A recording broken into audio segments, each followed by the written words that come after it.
Bolsonaro inocentado. Revelações arrasadoras. Moraes e Lula derrotados. Espanto geral. Bolsonaro inocentado. Vídeo mostra o momento em que testemunha-chave inocenta. Por favor, assiste e compartilhe esse vídeo, porque essa história precisa ser conhecida pelo Brasil. Nesse vídeo você vai ter uma aula como você nunca teve antes, de honra, resiliência, dignidade e coragem. Mas para você, antes de eu passar o vídeo, deixa eu fazer um contexto.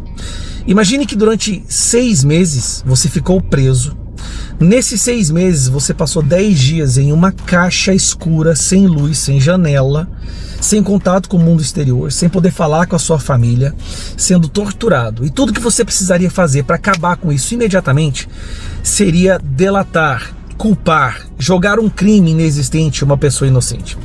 Tudo acabaria se você fizesse a injustiça que foi feita com você com outra pessoa.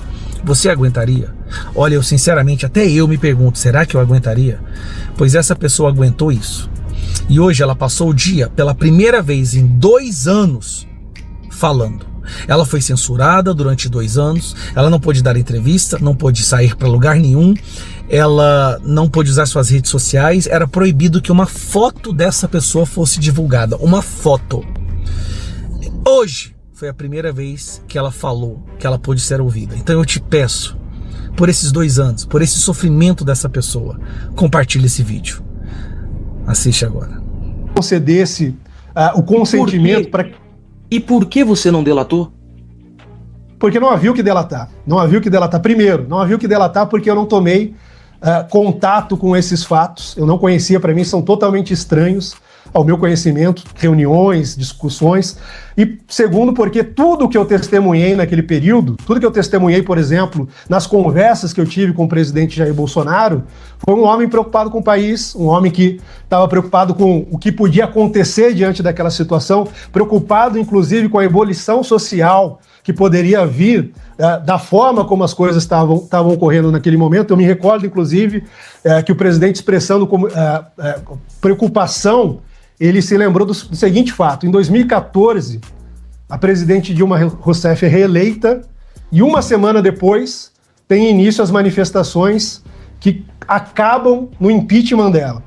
Uma semana depois, o sul, o sudeste do país, depois o nordeste, todo o país, começam a fazer movimentos pelo impeachment da Dilma Rousseff. Evidentemente, aquilo já vinha de uma grande instabilidade trazida pelo governo, problemas econômicos, mas aquilo, evidentemente, trouxe instabilidade para o país. Então, o presidente estava preocupado com coisas dessa natureza. Se naquele momento, com a reeleição da Dilma Rousseff, em uma semana, os grupos se organizaram para fazer o impeachment, agora talvez possa haver coisa muito pior, porque as pessoas na rua, e não era esse talvez o sentimento do presidente Bolsonaro, mas as pessoas na rua expressavam um sentimento de injustiça, um sentimento de que havia algo errado. Então era essa a preocupação do presidente Bolsonaro, foi isso que eu testemunhei, em muitas ocasiões, inclusive, estive com o presidente Bolsonaro a pedido de um dos filhos dele, o vereador Carlos Bolsonaro, que estava nos Estados Unidos, onde a esposa dele trabalhava, onde ele estava ali acompanhando o nascimento da filha dele, e ele me pedia, poxa, vai ver como está meu pai não está bem, está com problemas de saúde. Quando eu ia conversar com o presidente, tudo que eu via era um homem preocupado com o Brasil. Então, jamais eu me dignaria a falar mentiras contra um homem que eu jamais vi fazer coisa errada, que teve a vida toda revirada, processo após processo tem sido engavetado, tem sido arquivado porque não encontram nada. Então eu jamais me dignaria a fazer isso, e deixei de forma muito clara: não delatei, não irei delatar, e não fiz isso porque não há o que delatar. E eu não falarei mentiras, não falarei nada que possa causar injustiça ao presidente, a outras pessoas, a quem quer que seja. Eu preferia, como prefiro até hoje, sofrer uma injustiça do que ser injusto com outra pessoa, porque é isso que importa. Eu não respondo apenas à minha consciência, respondo também a Deus, e sei que prestarei conta dessas coisas. Esse é o Felipe Martins, a pessoa que o Alexandre de Moraes precisa matar, porque ele é uma prova viva dos crimes do Moraes. Ele é uma prova viva da ditadura do Alexandre de Moraes e do porquê a gente precisa ir para as ruas. Se 10% do povo brasileiro tivesse a coragem que esse cara tem, tivesse a resiliência que ele tem, nós nem sequer teríamos chegado onde nós estamos agora. É por isso que eu termino esse vídeo falando. O Felipe Martins é um herói. O que ele passou, o que ele aguentou, o sofrimento que foi colocado em cima dele, mesmo assim ele não cedeu. Eu não sei quem seria capaz disso. Mauro Cid não aguentou nem 3 meses. Mauro Cid não aguentou 10% do que foi feito em cima do Felipe Martins. E Mauro Cid saiu culpando e delatando e inventando crime para todo lado. Felipe Martins não. Ele estava disposto a passar o resto da vida preso. E pode. Pode, porque ele provavelmente será condenado a 50 anos de prisão. Mas ele prefere ficar preso por 50 anos e morrer na cadeia do que cometer uma injustiça com outra pessoa. Donald Trump prepara uma bomba atômica para o Brasil na semana que vem contra o entorno de Lula e do STF. Boa tarde, boa tarde, boa tarde, meus queridos amigos não sancionados. E olha, a gente tem que falar isso agora, porque se depender do Donald Trump, na semana que vem o número de brasileiros sancionados deve aumentar muito. Mas calma, respira, você pode ficar tranquilo. Só quem precisa se preocupar com isso é quem colabora para o regime de abusos contra os direitos humanos, de censura em que nós vivemos. E em especial, quem tem que se preocupar é o governo Lula. Afinal de contas, Trump agora vai mirar além do STF no Palácio do Planalto. Bora aqui então direto para essa apuração do Lourival Santana na CNN, que você vai ficar feliz da vida ouvindo isso aqui, mas também bastante preocupado. Afinal de contas, tem uma arma nova aí que ele diz que o Trump vai usar, ou pode usar, e que pode sim prejudicar o Brasil por gerações. Fica aqui comigo para você entender isso e descobrir qual que é. Ele apurou que vem mais retaliação do governo Trump contra o Brasil. E na semana que vem, Lourival, boa noite. Boa noite. Eu apurei que o governo Trump já tem um plano de curto e de médio prazo contra o governo brasileiro. Essa semana, a semana que vem, devem ser aplicadas novas sanções contra autoridades brasileiras, dessa vez atingindo o entorno do presidente Lula. Segundo eu apurei, o presidente Lula e a primeira-dama Janja não serão pessoalmente atingidas, mas autoridades de alto nível do Palácio do Planalto devem perder o direito ao visto nos Estados Unidos. Opa, quer dizer então que altas autoridades do Palácio do Planalto também vão ser sancionados com a perda do visto? Vocês sabem, gente, o que isso pode significar? Olha, eu fiquei com pena, só que não vai ser o Lula e a Dilma, eu ia dizer, a Lula e a Janja que vão ser sancionados diretamente. A Janja ia perder aí suas comprinhas na Quinta Avenida, né? Ela que gosta tanto de esbanjar, de viajar. Mas você sabe o que isso significa? Atingir o entorno do Lula, da Janja? Vocês sabem o que é? Isso aí tudo indica que vão ser os ministros do governo Lula. E se eu fosse dar um palpite, eu diria que os próximos sancionados vão ser a Gleisi Hoffmann, que é ministra das Relações Institucionais de Lula, que se relaciona com as outras instituições, com o Congresso, ou seja, que teria uma responsabilidade para parar os abusos, e mais, o advogado-geral da União, o Bessias. Lembra dele? Aquele que vai pra cima dos memes, da liberdade de expressão e das plataformas e redes sociais sempre que o governo Lula ou o Supremo estão com apuros, estão em problemas. Na sua opinião, quem que você acha que vai ser sancionado pelo Trump dentre esses ministros do governo Lula, hein? Vai escrevendo aí nos comentários e bora continuar assistindo mais 30 segundinhos, porque não acabou. O arsenal de Donald Trump é gigante. E em seguida também devem ser adotadas novas sanções contra os ministros do STF que têm votado pelas punições ao ex-presidente Jair Bolsonaro e também às mídias sociais, às redes sociais.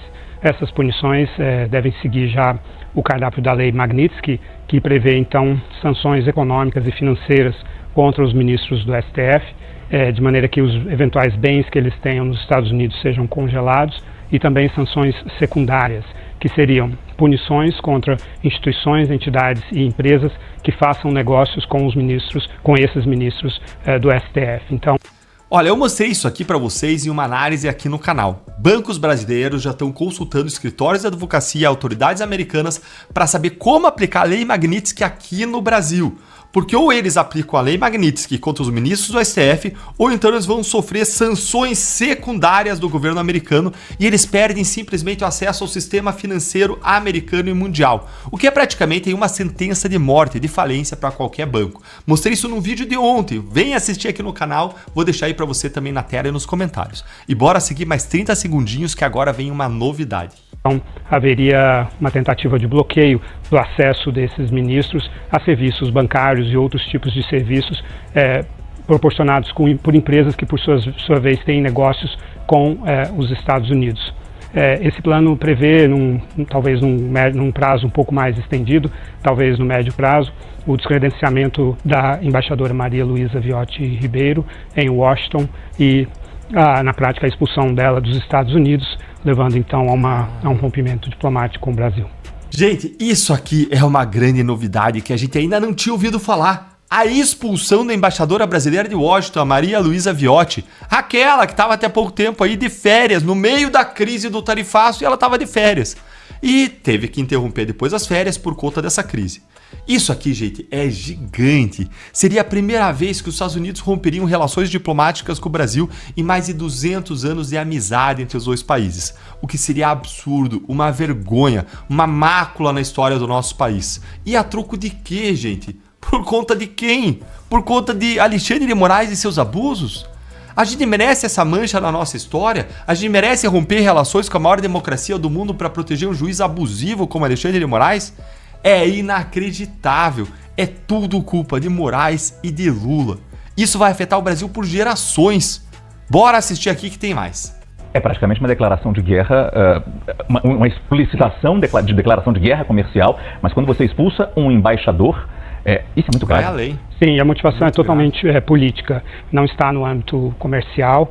Esse plano já está nas mãos do secretário de Estado, Marco Rubio. Ele prevê uma escalada em fases, porque eles sabem que o governo brasileiro vai reagir a cada um desses passos que o governo americano vai dar, e aí eles seguem com o passo seguinte, mas o objetivo é sim o rompimento de relações com o Brasil. E a motivação é porque o presidente Trump pretende impor um alinhamento ideológico e político sobre as Américas. Ele está começando com o Brasil, mas, de acordo com a minha apuração, a partir dos resultados obtidos com o Brasil, ele deve dirigir a mesma tática contra o México e a Colômbia, ou seja, os governos de países mais importantes, governados pela esquerda, devem então ser atingidos dessa forma. Rapidamente, Lorival, nosso tempo aqui já acabou, mas quando você disse que o governo deve reagir, é porque as sanções são tão graves, ou mais graves do que as que foram impostas até agora de 50%. Quando o governo pensou, será que a gente reage, será que não? Vamos tentar negociar. Aqui não tem negociação. Não. A tarifa de 50% será mantida, mas toda essa frente, esse cardápio é um cardápio político realmente, e exatamente para provocar as reações do governo brasileiro e seguir nessa escalada. Muito obrigado, Lorival Santana, nosso analista de internacional. Gente, por que isso? Isso é um desastre. Por que isso? Porque Lula e Alexandre de Moraes não param de provocar o Trump. Chegou um ponto que isso foi pro lado pessoal. Hoje, todo mundo ao redor, secretário de Tesouro, secretário de Comércio, quando os brasileiros vão falar com eles, falam, não tá com a gente, esse caso tá com a Casa Branca. Porque o Trump tomou as provocações de Lula, a jabuticaba, os xingamentos, a arrogância pro lado pessoal. Isso é um desastre. Lula e o desgoverno dele não têm capacidade, articulação, interlocução para resolver isso aqui. Eles são incompetentes, ideológicos, estão completamente perdidos. Nós vamos pagar o preço da arrogância e das provocações de Lula e do STF. E o governo Lula já prometeu que vai reagir às medidas do Trump e piorar ainda mais a situação. Olha aqui Gostou do vídeo? Deixe sua opinião aqui nos comentários. Te peço que se inscreva no canal, deixe seu like, ative o sino de notificações para não perder nada. Fiquem todos com Deus e um abraço.